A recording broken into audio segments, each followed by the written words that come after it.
65, aí foi quando eu comecei a trabalhar, fui convidado para ser fotógrafo do governo, né? Aí comecei a trabalhar com o senhor Irineu Bornhausen, que foi governador de 1950 a 1955, e dali continuei até o fim da minha aposentadoria. Eu trabalhei com 10 governadores. O senhor sabe, lembra de todos eles? Sim, começou com o senhor Irineu Bornhausen, depois foi o Jorge Lacerda. O Jorge Lacerda faleceu num desastre aviatório. Entrou o seu vice-governador, o senhor Heriberto Wilson, e depois do senhor Heriberto Wilson foi o seu Celso Ramos, que se diga, um grande governador, e depois do Celso Ramos veio Ivo Silveira, veio Colombo Salles veio Jorge Bornhausen, e depois saí com o Dão, com o Espelho a mim. Saí com o Espelho a mim. O senhor podia falar para a gente assim, um traço que marcou em cada um deles, assim, desses governadores, assim, alguma coisa que lembre o senhor de cada um deles, assim, ou a personalidade dele? Não me lembro assim, detalhes assim. O primeiro qual foi? Porque o primeiro foi o seu Irineu Bornhausen. Do Irineu, o senhor se lembra algum? Eu não tenho assim uma passagem. Todos esses governos realmente eram realmente, vamos dizer, de acontecimentos inéditos, quase todos eles, né? Porque era uma época ainda de, vamos dizer, não é como hoje, que um governador hoje é uma coisa comum. Naquele tempo o governador era governador, né? Que se abria tudo e se fechava tudo quando ele queria, né? Mas não tenho assim uma coisa. Só me lembro de um detalhe do Jorge Lacerda. O Jorge Lacerda, uma vez, uma população fez uma greve aí de estudantes, tiveram um movimento aí, não sei reivindicando o que, mais ou menos. Mas sei que foi uma greve e cercaram o palácio, aquela coisa, e a polícia então queria isolar e fechar o palácio.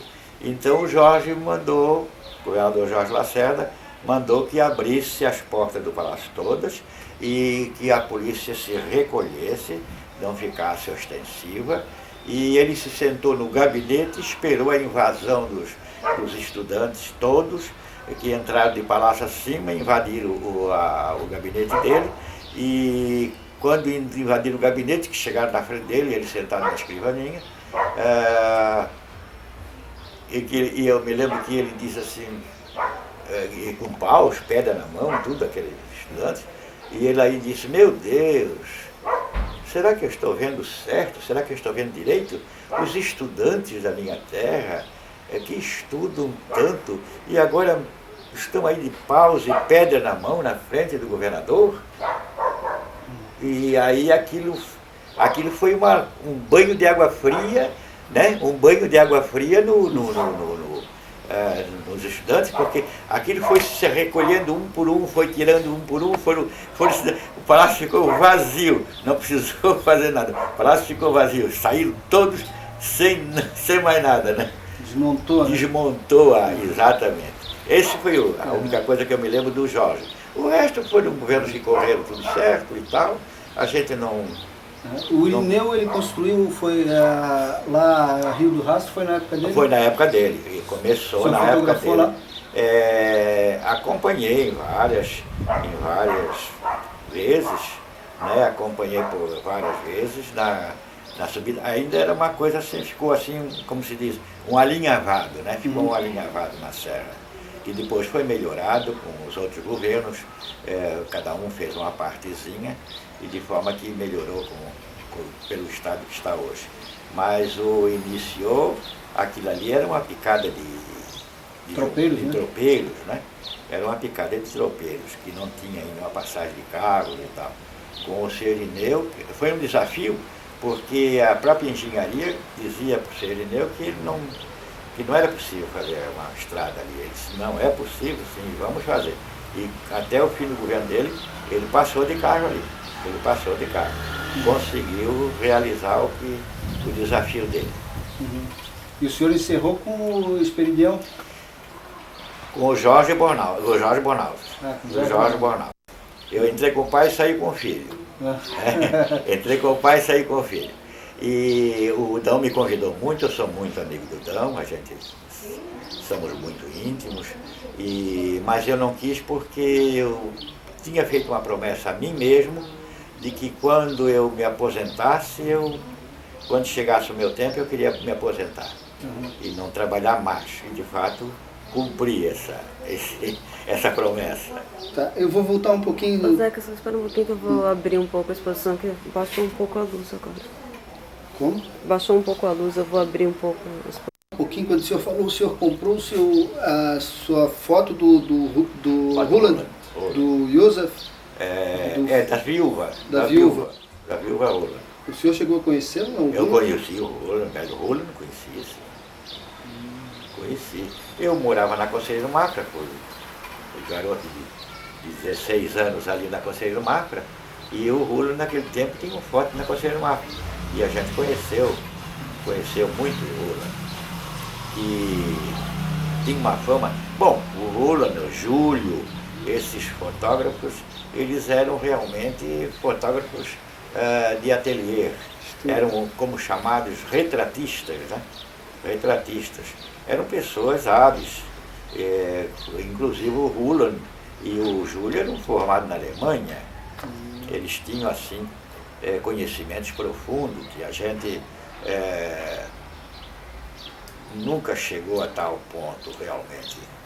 A gente desenvolveu-se em reportagem, atualização de coisas, mas eles tinham habilidades mais profundas, né? Eu já vi muitas fotos dele aí pelo estado, tudo fotos trabalhadas, não tinha dúvida.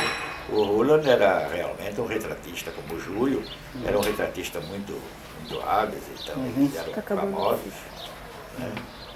Eles brincavam com a arte, com o manuseio de fazer. Eles retocavam, tinha um retoque, por exemplo, se um sujeito... Tá bom?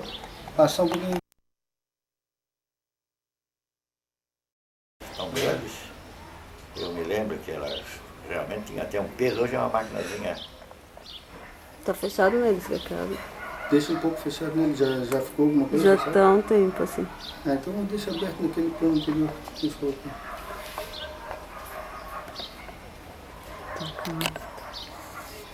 Seu foto era ali na Felipe Schmidt, né? Era na Felipe Schmidt. Sempre foi na Felipe Schmidt.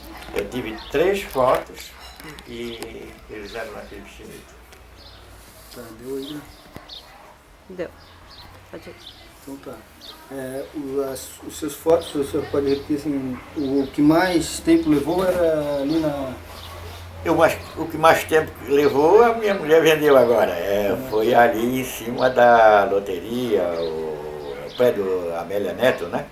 Em cima embaixo da ótica modelo e tal, em cima, eu montei aquilo em 1960. E está até hoje, minha mulher acaba de vender, esses dias que vendeu. Mas os outros foram também na Felipe Schmidt, no início da Felipe Schmidt, ali perto, onde antigamente tinha, hoje não sei qual é a casa comercial, tinha o Galuf embaixo e tal, e em cima eu botei o Foto Real, que veio a ser o Real Collor hoje, né, a continuação do Real Collor. E teve muitos anos ali. Depois eu saí e passei então para o Felipe. O Felipe continuou, depois mais tarde ampliando para o sistema de Real Collor que eles têm hoje. Mas começou com o Real Foto ali. E depois eu então montei esse ali no edifício Amélia Neto em 1960. Aí veio então no decorrer desses 42 anos, né? No decorrer desses 42 anos eu operei sempre ali. De forma que é um dos fotos mais antigo de Florianópolis, né? Uhum.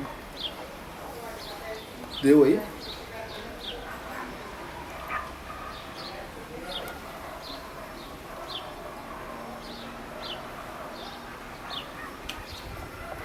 Deu, não dá pra tirar total, né? Tá.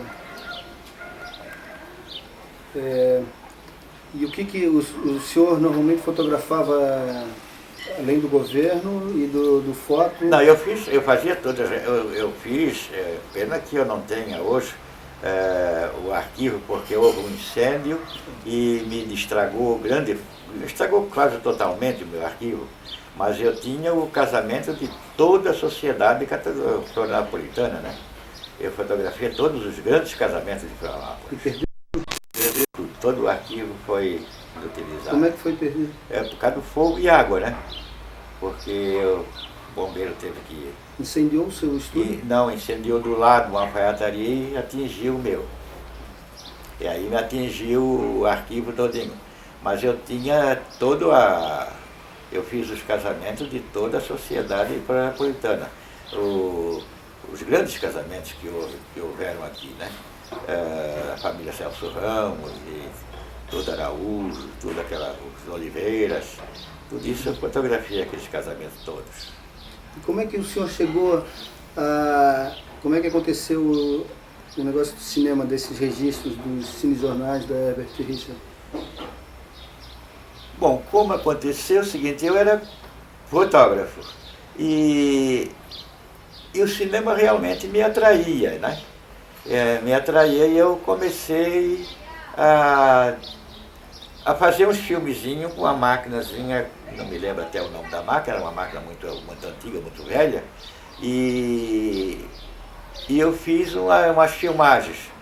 Numa daquelas filmagens que foi aproveitada por um jornalista que veio do Rio, de São Paulo, não me lembro o nome dele agora. Em 35mm. Em 35mm. Ele chegou ao conhecimento do Herbert Richard, e então eu fui convidado por o Herbert Richard, pelo irmão dele, a ser o fotógrafo.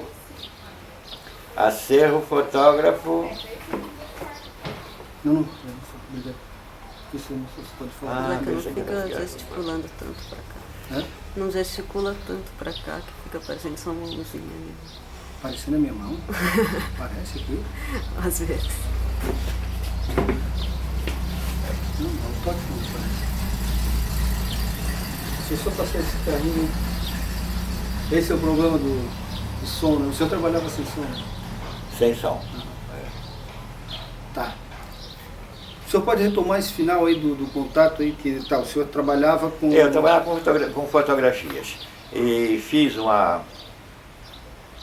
consertei uma máquina que me apareceu, que era uma filmadora muito antiga, e não me lembro a marca.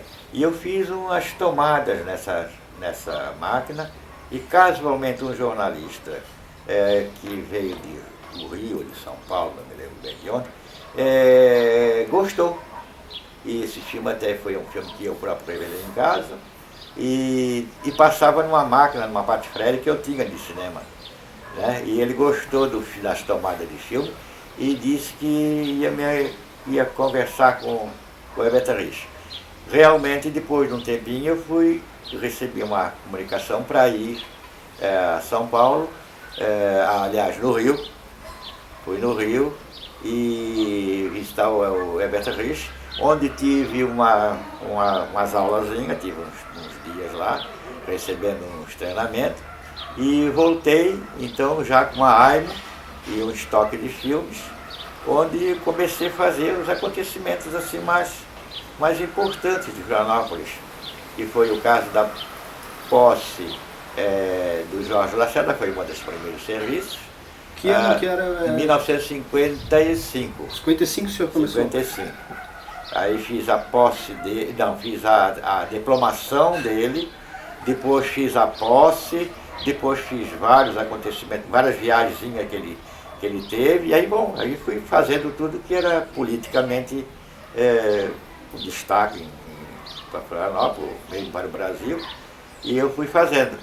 E, inclusive, filmei o incêndio da Assembleia, quando a Assembleia pegou fogo. Qual foi o ano? Você lembra? Foi a Assembleia pegou fogo em 1900, oh meu Deus, esse detalhe aí eu não tenho muita precisão, mas em 1958, mais ou menos, 1957, foi 1957, por aí, 6, 7 anos, logo em seguida. Era o Volney Colasso de Oliveira, que era o presidente da Assembleia, me lembro bem do presidente. E agora do ano eu não tenho bem certeza, assim, mas eu acho que foi em 1957. E inclusive eu fiz esse incêndio com. Eu era meio afoito, novo, né? Jovem, metido metido a gostosão, me meti no meio do incêndio e fiz de dentro do próprio incêndio, quer dizer, quase que caiu o teto na minha cabeça. E consegui depois sair, mas fiz o filme com muito sucesso. E quanto de material tinha esse bruto que o senhor fez? Não, esse material bruto tinha o quê? Bom, possivelmente assim uns 10 minutos. Era realmente um rolo, vamos dizer, né, de 30 metros, né? Tinha mais ou menos uns 10 minutos. Depois eles faziam os cortes, evidentemente, que no Jornal Nacional, quando apareceu, isso veio reduzido a 1 minuto, a 1 minuto e meio, mais ou menos isso. Né? Eles fazem os cortes aqui e tal. Como se naquele tempo o cinema é como televisão hoje. Os segundos, os minutos são caros, né? Então eles fizeram aqueles cortes necessários. Então o processo era esse, o senhor filmava aqui, enviava para eles lá e eles mandavam editado? Eu mandava só os dados, assim, mais ou menos, né? Mandava os dados e lá eles editavam. Eles revelavam? Eles revelavam, lá eles cortavam, lá eles faziam o que, né? E eu recebia o meu ordenado por mês, ele me pagava por mês, né? E era cinejornais? Exato. Cinejornais. Mas os cinejornais exibidos aqui antes do cinema era só sobre Santa Catarina ou não? Não, o meu feito por mim era só Santa Catarina. Mas os que eram exibidos aqui? Não, ele vinha para o Nacional. Ele vinha editado junto com o Nacional, o seu material? Exatamente, vinha Nacional, vinha todo o território nacional, os acontecimentos vinham ali naqueles jornais, né? E esse acervo, o senhor acha que ainda existe, esse acervo da... A Herbert Rich tem isso ainda. Tem todo esse material? Quer dizer, o material é editado, né? O bruto... Não, eu quero crer que eles tenham... Pois é, não sei se... Não tenho certeza. Não tenho certeza se é o bruto, se tem só o editado. A Herbert Richard está em São Paulo, né? Em São Paulo. E agora trabalha mais como dubladora. Também. Mas tem no Rio também. O senhor acha que esse acervo está onde? Rio? Eu acho que é no Rio. E eles, os direitos são deles, né? Os direitos são deles. O senhor era funcionário Exato, deles. os direitos são deles. Tanto é que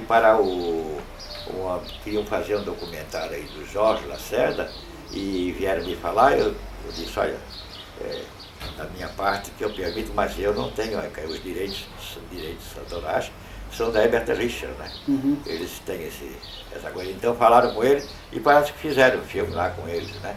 Foram feitas alguma coisa lá, por intermédio da Herbert Richard. Tá, e então o senhor trabalhava com negativo ou com filme reversível? Não, positivo? Filme negativo. Negativo? Filme negativo. Ah, tá.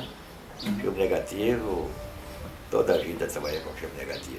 E a sua equipe era só o senhor? Era só eu. Só o senhor? Era só eu. Tá. E tá, qual foram, assim, o senhor começou em cinema no... Em cinema eu comecei em 1955. 55, tá. 55.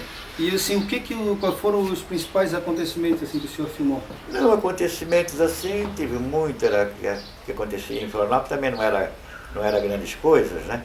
Mas tudo que aconteceu assim com destaque, eu fiz. Foi, por exemplo, a campanha, a política do Jorge Lacerda, que naquele tempo foi muito grande, e a sua diplomação, a sua posse. A queda do avião, não? Não. Isso aí, lamentavelmente, eu como repórter não pude fazer, que era para concluir a minha coisa, que além de me prejudicar muito, me abalou emocionalmente, claro. Porque eu era muito eu gostava muito do Jorge Lacerda e ele era muito meu amigo, era uma pessoa que me protegia muito. Uhum. Tá, e assim, além desses acontecimentos políticos, né, dos eventos políticos que o senhor filmou, assim, e... Não, eu fiz também pesca de tainha, por exemplo, Pesca aqui nos de tainha. ingleses, eu fiz uma pesca de tainha, eu fiz uma pesca, a festa da maçã em São Joaquim. Pesca da tainha, naquela época vinha bastante tainha, né? Ah, mas vinha milhões, aí tinha um monte maior do que essa casa aqui de Itaim. E tinha nessa filmagem? Tinha nessa filmagem. Essa o senhor não está com o senhor, né? Não, não está comigo. Mas deve estar lá. Deve estar lá na Evertanis. Uhum. E o que mais, assim, festa da maçã, o que mais? Festa da maçã, concurso daquelas misses que tinha naquele tempo mesmo, né? Mais ou menos isso. E, bom, e muito acontecimento que eu já hoje me... E o senhor acha que o senhor filmou de 55 até que ano? Eu filmei de 55 até 70, mais ou menos. Ah, tudo isso? Até 70, 68, por aí, não tenho muita precisão. Depois eu fui contratado,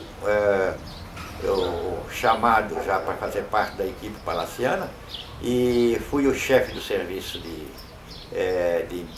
imprensa não, chefe do serviço fotográfico de imagem do Palácio do Governo. E nessa função eu fiquei 15 anos, depois o restante eu fiquei como assessor de gabinete de três governadores. O governo não trabalhava com filmagem, não? Nessa época? Não, nós trabalhávamos com filmagem, aí já era 16mm. Ah, tá. Aí era interno, né? Mas era do governo, né? Do governo, né? Ah, tá. Mas vamos voltar nesse período aqui de 55 a 68, 70 que o senhor trabalhou com a Herbert Richards, assim. Bom, além disso aí, era essencialmente acontecimentos políticos, né? Eventos políticos, né? Coisas de relevo, não era assim. Já que era para jornal nacional, tinha que ser uma coisa assim de relevância, né? Não podia ser um acontecimento pequenininho, porque o Herbert Richards não ia editar isso, né? Mas o governo pagava o Herbert Richards? Não. Isso era independente. O governo não pagava nada e o Herbert Richards não cobrava nada do governo. Absolutamente nada. Certo. O senhor lembra do lado do Grupo Sul, lá daquele movimento que o meu pai, o Salim Miguel, participou, não? Não me lembro. Não lembra daquele filme que eles fizeram em 57 também, O Preço da Ilusão? Me lembro que vi falar e tal, mas me lembro muito pouca coisa. Não filmou nada? Não fiz nada, não. Tá. E o senhor filmava, assim, qual era a periodicidade assim, do material que o senhor mandava para lá? De acordo com acontecimentos. Porque se demorasse, por exemplo, se nada acontecia, nada podia fazer, nada mandaria. E quando acontecia, eu mandava, né? Então a gente ficava farejando tudo que acontecia de relevância para um jornal nacional. Né? Porque jornal de cinema, né? Sim, um jornal nacional. Porque já que ele não era um jornal de Santa Catarina, não era uma coisa interna, né? Era um jornal nacional. Então ele precisava ter realmente relevância no acontecimento, né? Para que o Herbert Richards colocasse, senão não entrava no jornal, né? Mas o senhor lembra de assim, ter registrado a Florianópolis daquela época? Bom, a gente fazia muita coisinha, muitos takes assim, mostrando Florianópolis. Eu fiz várias vezes, várias tomadas de praça, palácio, catedral, né? A gente fazia muita coisinha nisso. Tinha praia também? Praia naquele tempo a gente quase não falava assim, praia, exato, não era uma coisa muito explorada, né? As praias ainda eram... Miramar? O Miramar também, mas o Miramar não se dava o valor que se dá hoje, depois mesmo assim de se ter demolido. Porque existia, e quer dizer, a gente não dava o valor, né? Mas o senhor filmou Miramar, lembra ou não? Não, especificamente não. Ele pode ter aparecido numa filmagem, né? mas especificamente assim, não, que eu me lembro. Ponte Hercílio Luz. A Ponte Hercílio Luz, sim, filmei ela iluminada, filmei ela normal, isso fez várias vezes, assim, né? Uhum. Certo. A ponte realmente era um destaque, né, para Florianópolis, né? Era o cartão de apresentação de Florianópolis, e a gente não podia deixar de fazer. Certo. Tá, e nesse período aí, bom, todo esse acervo está na Com a Herbert Reis. Uhum. A não ser esses 5 takes que eu tenho, que veio por causa de um pedido do livro Jorge Lacerda. Foi feito, então o Herbert Reis atendeu a solicitação, me parece, do filho, do neto ou da dona Quirana. Então aí eles mandaram esse takezinho desse jornal com esses 5 takes, me parece, do Jorge Lacerda.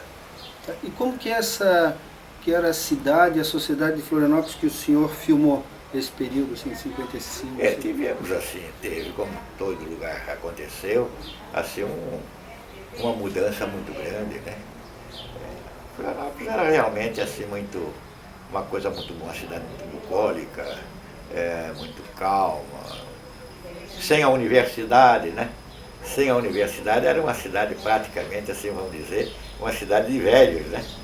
Uma cidade de velhos. E mudou muito esse... Mudou muito. Com a própria universidade aqui, a mudança foi repentina, né?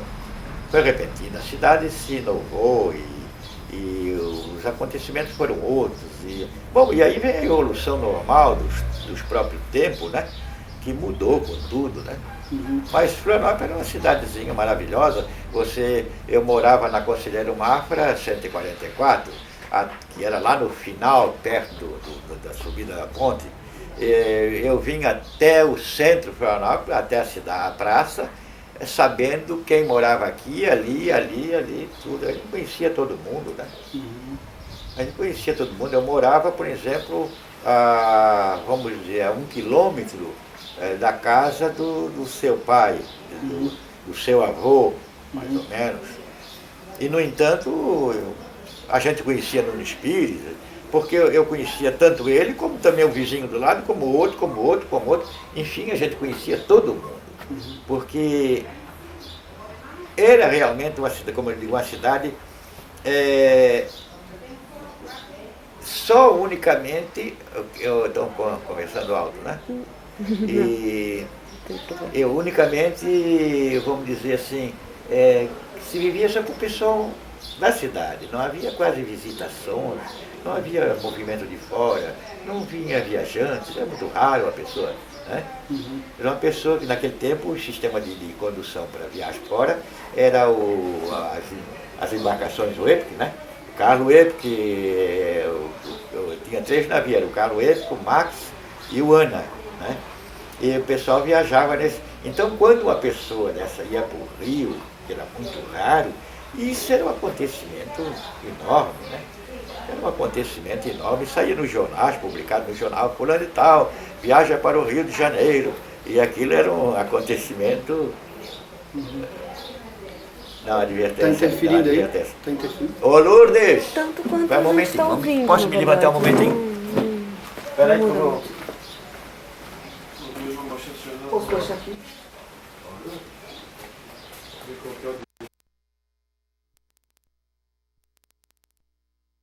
Começar a mudar, a gente já quer ir embora. O senhor filmou a universidade? Não, a universidade não filmei. Eu fotografei muito a universidade. Eu fotografei desde as primeiras. Eu fui companhia do Dr. Davi Ferreira Lima, no matagal que compunha ali a região da universidade, olhando e fotografando aquilo ali, para relatórios que ele fazia para o presidente Juscelino, reivindicando realmente a universidade ali. Eu acompanhei o Dr. Davi Ferreira Lima muito, até quase no final da universidade pronta, né? mas não com filmes. E esse arquivo também foi um incêndio. foi exatamente. Foi. Eu tinha desde as primeiras que o doutor Davi Ferrari entrou no mato. Eu encontrava com ele naquele vassoural que era ali, a Fazenda Assis Brasil, me parece o nome, né? E ali então surgiu a universidade. Qual foi o ano desse incêndio no seu... Esse incêndio aconteceu, foi em 78, mais ou menos. Mais ou menos 78, 80 por aí. Como é que o senhor se sentiu vendo todo esse seu acervo, isso aí, indo... Vamos só dar um tempinho para ela passar aí, deixa ela passar aí. Não tem problema. Pode. Então a gente estava ali, o senhor ia me falar o que assim, como é que o senhor se sentiu vendo esse acervo todo? Ah, bom, eu te confesso que a gente realmente se preocupou e sentiu, porque junto com o acervo foi algumas máquinas prejudicadas e alguns equipamentos foram danificados, mas eu não tinha realmente ainda a visão do que realmente a falta que aquilo ia fazer. Eu não tive na hora assim, essa visão. Eu tive mais tarde na falta disso aí. Quando faltou esse material é que eu sentia realmente a perca, né? O que foi? Vai ter que trocar de novo. Trocar o quê? Tô achando estranho isso.